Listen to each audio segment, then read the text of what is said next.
കുട്ടികൾക്ക് നേരെയുള്ള ലൈംഗികാതിക്രമം വർദ്ധിച്ചു വരുന്ന കാലഘട്ടമാണിന്ന്. ആൺകുട്ടിയെന്നോ പെൺകുട്ടിയെന്നോ വ്യത്യാസമില്ല. കുട്ടികളെ പീഡിപ്പിച്ചവരിൽ ഏറ്റവും കൂടുതൽ അയൽവാസികൾ, അച്ഛൻ, രണ്ടാനച്ഛൻ, കടക്കാരൻ, കാമുകൻ, ബന്ധുക്കൾ, അപരിചിതർ, സഹപാഠികൾ പ്രതിപട്ടികയിലുള്ളത്.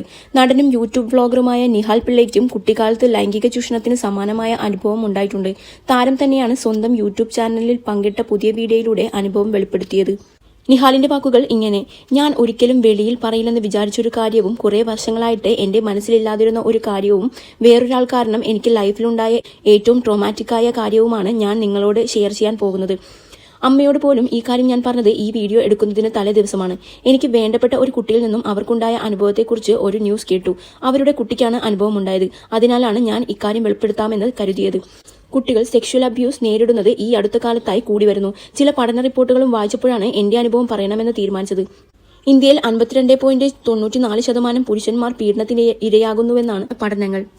അതിൽ 23% കഠിനമായ ലൈംഗിക പീഡനം നേരിട്ടവരാണ്. ഇതിൽ 3 ഇരട്ടിയാകും പെൺകുട്ടികൾക്ക് നേരെ ഉണ്ടാകുന്നത്.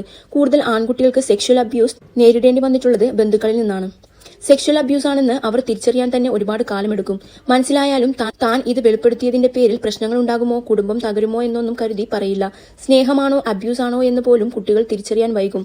എന്താണ് സംഭവിക്കുന്നതെന്ന് പോലും മനസ്സിലാക്കുകയില്ല. എനിക്കും ഇതുപോലൊരു അനുഭവം ഉണ്ടായിട്ടുണ്ട്. ഇത് ഞാൻ ആരോടെങ്കിലും ഒരിക്കൽ തുറന്നു പറയുമെന്ന് കരുതിയതല്ല. 2-3 തവണ ഈ സെക്ഷൽ അബ്യൂസ് നേരിടേണ്ടി വന്നിട്ടുണ്ട്. അതിൽ 2 വല്ലാത്തൊരു ട്രോമയായി നിലനിൽക്കുന്നു. 8-9 വയസ്സ് പ്രായമേ ഉള്ളൂ. അന്ന് ഞാൻ താമസിച്ചിരുന്ന വീടിന് അടുത്തായി ഒരു ഷൂ ഷോപ്പിലെ ജീവനക്കാർ താമസിക്കുന്ന വീടുണ്ടായിരുന്നു. അതിൽ ഒരാൾ ഞങ്ങളെ ഫുട്ബോളിന്റെ സ്റ്റിക്കർ തരാമെന്ന് പറഞ്ഞ് വിളിക്കുമായിരുന്നു. അങ്ങനെ ഒരു ദിവസം കുറെ സ്റ്റിക്കർ തരാമെന്ന് പറഞ്ഞ് അകത്തേക്ക് വിളിച്ചു. ഞങ്ങൾ 3 പേരുണ്ടായിരുന്നു. അകത്തേക്ക് കയറി വന്നാൽ വലിയ സ്റ്റിക്കർ തരാമെന്ന് പറഞ്ഞു. ആദ്യം അയാൾ ഞങ്ങളുടെ സ്വകാര്യ ഭാഗ്യങ്ങളിൽ പിടിക്കുന്ന തരത്തിൽ പെരുമാറി. ഞങ്ങൾ ഉടനെ അവിടെ നിന്നും മാറി. ശേഷം അയാൾ എനിക്കൊപ്പം വന്ന മറ്റൊരു കുട്ടിയെ അകത്തേക്ക് വിളിച്ച് അവൻ ധരിച്ച ഷോർട്ട്സ് ഊരുകയോ എന്തോ ചെയ്തു. അതിനുശേഷം ഞങ്ങൾ ആരും അവിടേക്ക് പോയിട്ടില്ല. ആ റൂമിന്റെ സ്മെൽ ഇന്നും എനിക്ക് ഓർമ്മയുണ്ട്. അതൊരു ട്രോമയാണ്. പിന്നീട് ഞാൻ കുവൈറ്റിലേക്ക് പോയി. അവിടെ വെച്ച് ഒരു അറബി എന്റെ കഴുത്തിൽ പിടിച്ചു. അന്ന് ഞാൻ 10ാം ക്ലാസ്സിലോ 11ാം ക്ലാസ്സിലോ മറ്റോ ആണ്. പിന്നെ അയാൾ പതിയെ എന്റെ പാന്റിനടുത്തേക്ക് പോയി. ഉടനെ ഞാൻ അയാളുടെ ശ്രദ്ധ തിരിച്ചു ഓടി രക്ഷപ്പെട്ടു. ഇതൊന്നും ഞാൻ ഇതുവരെ ആരോടും പറഞ്ഞിട്ടില്ല. സീരിയസ് ട്രോമ അല്ലെങ്കിലും അതെല്ലാം ഇന്നും എനിക്ക് ഓർമ്മയുണ്ടെന്ന് നിഹാൽ പിള്ള പറയുന്നു.